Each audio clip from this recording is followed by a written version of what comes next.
बिस्मिल्लाहिर्रहमानिर्रहीम। नाज़रीन, मैं हूं आपका मेज़बान अरसलान तैमूरी क्रैवड इन्फो से। और नाज़रीन, बसंत खुल गई है और बंद क्यों हुई थी इस पर भी गुफ्तगू करेंगे। ये भी आपको बताएंगे कि बंद क्यों हुई थी और खुली कैसे है, किन शराइत के ऊपर खुली है। और मरियम नवाज़ साहिबा का ख़ुसूसी तौर पर शुक्रिया कि जिन्होंने लाहौरियों को उनका कल्चर जो है वो वापस किया है, कि जो गुज़िश्ता कई दहाइयों से जो है वो लाहौरियों के ऊपर बंद किया गया था, साजिश के तहत बंद करवाया गया था। जनरल मुशर्रफ साहब ने ये पाबंदी लगाई थी जी कि पतंगबाजी पर जो है वो पाबंदी है, लेकिन केमिकल डोर को बंद नहीं किया, कि जिसके बाइस नुकसानात होते रहे हैं। हमारे शहर लाहौर के अंदर लोगों की जानों का ज़िया होता रहा है इस केमिकल डोर के बाइस। नाज़रीन, पतंगबाजी पाकिस्तान हिंदुस्तान बनने से कबल पहले इकट्ठी की जाती थी और उसके बाद जब पाकिस्तान अलहदा हो गया, हिंदुस्तान अलहदा हो गया, तो कराची के अंदर और लाहौर के अंदर, रावलपिंडी के अंदर, मुख्तलिफ शहरों के अंदर अपने अपने तौर पर ये बसंत मनाई जाती रही है।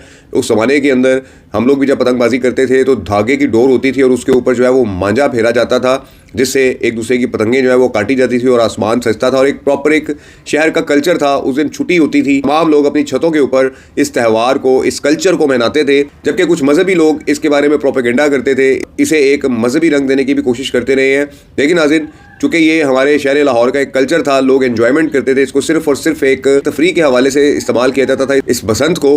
लेकिन नाज़रीन, ये बंद हो चुकी थी और जो हमारे इम्पोर्टर हजरात हैं, ये केमिकल डोर इंपोर्ट कर करके इन्होंने अपने ख़जाने भी भर लिए, इन्होंने अपनी प्रॉपर्टीज़ भी बना ली, इन्होंने अपने कारोबार भी बढ़ा लिए। लेकिन इस शहर के अंदर नौजवान नस्ल जो थी, जो मोटरसाइकिलों पर मिडिल क्लास लोग फिरते थे या लोअर मिडिल क्लास लोग फिरते थे, उनकी गर्दनें कटती रही।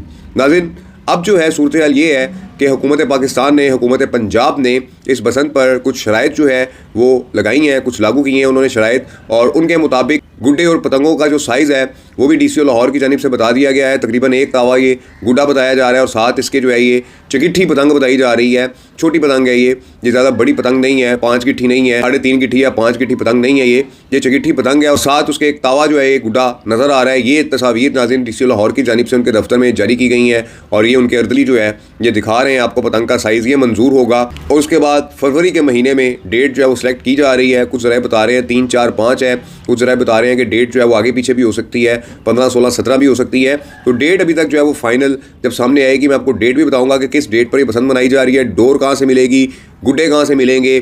और ये बाकायदा तौर पर रजिस्टर्ड जो है ये पतंग फरोश होंगे कि जिनके पास से आपको ये चीज़ें मिल जाएंगी। और मैं समझता हूँ कि इस पतंगबाजी को मुकम्मल तौर पर खोलना चाहिए और फ्लाइंग काइट एक्ट जो है वो सिर्फ और सिर्फ केमिकल डोर के इस्तेमाल के ऊपर लागू होना चाहिए। इन लोगों पर मुकदमात दर्ज होने चाहिए। मैं समझता हूँ कि जिसके पास से केमिकल डोर बरामद हो उसे उम्र कैद की सज़ा देनी चाहिए, चाहे वो कोई ताजर बेच रहा हो, चाहे वो कोई ख़रीदार हो, ताकि इस केमिकल डोर का जो है ये कम अज़ कम खात्मा हमारे इस माशरे में से हो कि जिसने पतंगबाजी को इतना नुकसान पहुँचाया कि हमारे इस कल्चर को दहाइयों तक बंद किए रखा। और इस पर बाकायदा तौर पर उड़ाने पर, इस पतंग को धागे के साथ उड़ाने पर भी कानून बना दिया। इसमें फ्लाइंग काइट एक्ट के मुकदमात दर्ज किए जाते रहे, छोटे बच्चों के वालिदैन पर मुकदमात दर्ज किए जाते रहे, उनके रिश्तेदारों पर मुकदमात दर्ज किए जाते रहे। और अब जो है इसे हुकूमत पंजाब ने फैसला किया है कि इसको लीगल तौर पर खोला जाएगा और लीगल तौर पर इसे एक स्पेसिफिक डोर दी जाएगी। नाज़रीन, मेरे ज़राए बता रहे हैं कि जिस धागे से डोर बनती थी उस धागे से पतंग उड़ाने की इजाज़त है। अगर इसमें मांझा नहीं लगेगा डोर के ऊपर तो फिर ये तो पतंगबाजी बिल्कुल बेकार है, क्योंकि एक दूसरे की जब तक पतंग काटेंगे नहीं लोग, उस वक्त तक जो है धागे के इस्तेमाल से क्या पतंगबाजी होगी। तो मैं समझता हूँ कि आगे जैसे कराची में एक ज़माने में हुआ करता था कि कुछ दूर तक जो है वो मांझा बांध दिया जाता था, उसके पीछे सफ़ेद धागा बांध दिया जाता था और फिर जो है वो पेच किए जाते थे।